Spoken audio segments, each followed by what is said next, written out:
भिलाई से एक बड़ा अपडेट दे दें। बड़ी खबर है भिलाई से। बिल्डर मनोज राजपूत पर एक और एफआईआर दर्ज हो गई। जेल से छूटते ही दुष्कर्म पीड़िता को धमकी देने के शिकायत पर यह मामला दर्ज हुआ है। कोर्ट में गवाही देने पर जान से मारने की धमकी दी थी। पीड़िता के कोर्ट में बयान दर्ज होना अभी बाकी है। हाल ही में जमानत पर मनोज राजपूत बाहर आए हैं। बॉलीवुड एक्टर हैं। हाल ही में एक फिल्म रिलीज हुई है मनोज राजपूत की। पीड़िता ने 11 साल तक यौन शोषण के आरोप लगाए थे। 13 दिन पहले भिलाई 3 जीआरपी थाने में यह केस दर्ज हुआ। जमानत मिली। बाहर आते ही एक और प्रकरण कि धमकाया जा रहा है और केस वापस लेने का दबाव बनाया जा रहा है। इस बात को लेकर एक और मामला दर्ज हो रहा है। तो जेल से छूटते ही दुष्कर्म पीड़िता को धमकी दी। मनोज राजपूत पर एक और एफआईआर इसे लेकर दर्ज हो रही। कोमल धनेसर सहयोगी हमारे साथ में जुड़ रहे हैं। कोमल, ये मामला पेचीदा होता जा रहा है। ये क्या है पूरा प्रकरण, बताएं थोड़ा, और क्या शिकायत अब पीड़िता की? जी बिल्कुल, ये मामला बिल्कुल अब अलग रंग लेता जा रहा है। 13 दिन पहले एक पीड़िता ने जो बिल्डर और अभिनेता हाल ही में बने मनोज राजपूत पर एक एफआईआर कराई थी कि उसका लगातार 11 साल से वह यौन शोषण कर रहा था।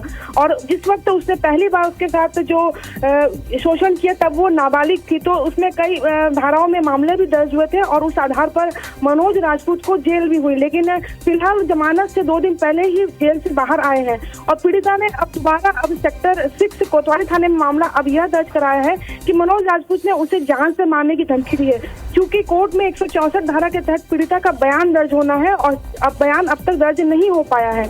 पीड़िता का आरोप है कि मनोज राजपूत ने उसे यह कहकर धमकाया है कि वो बयान देने न जाए, नहीं तो वो उसे जान से मार देगा। और इसमें मामले को लेकर के वो सेक्टर 6 कोतवाली थाना पहुंची, क्योंकि घटनास्थल सेक्टर 9 का था, तो थाना क्षेत्र सेक्टर 6 पड़ता है। तो वहां आकर के उसने एफआईआर दर्ज कराई है। पुलिस ने पूरे मामले में दर्ज कर लिया है एफआईआर और अब इसमें पूरी कार्रवाई अब आगे की पुलिस इसमें कार्रवाई करेगी। अब कोमल, ये परिवार की एक सदस्य बताई जाती हैं जिन्होंने आरोप लगाया था कि 11 साल तक उनके साथ ये सब कुछ होता रहा। लेकिन क्या अब इस मामले में जो कई दफ़ा मीडिया में सवाल उठाए थे राजपूत की तरफ से कि उनको फंसाया जा रहा है, उनकी फिल्म रिलीज हुई है, फेम के बाद ये सब हो रहा है, क्या इसके बारे में भी कोई बयान पीड़िता पक्ष की तरफ से दिया गया है?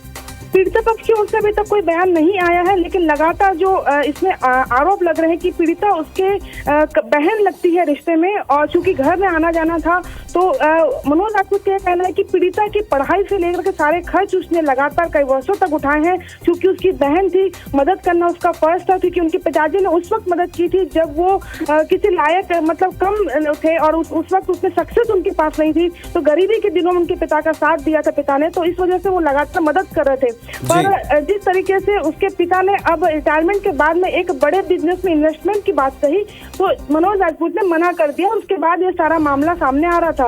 मनोज राजपूत से एक आरोप ये भी है कि ये जो उनकी जो प्रतिद्वंदता है, जो वहाँ पर बिजनेस को लेकर के लगातार कॉम्पिटिशन बढ़ रहे हैं, तो एक और बिल्डर जो है राजेश बिहारी का नाम भी इसमें सामने आ रहा है कि वो इस पूरे मामले में इन्वॉल्व है और उनके कहने पर पीड़िता ये सारे काम कर रही है। चलिए, शुक्रिया आपका इस पूरे अपडेट के लिए। तो यहाँ हाल ही में जमानत पर बाहर आए मनोज राजपूत की मुश्किलें बढ़ सकती हैं।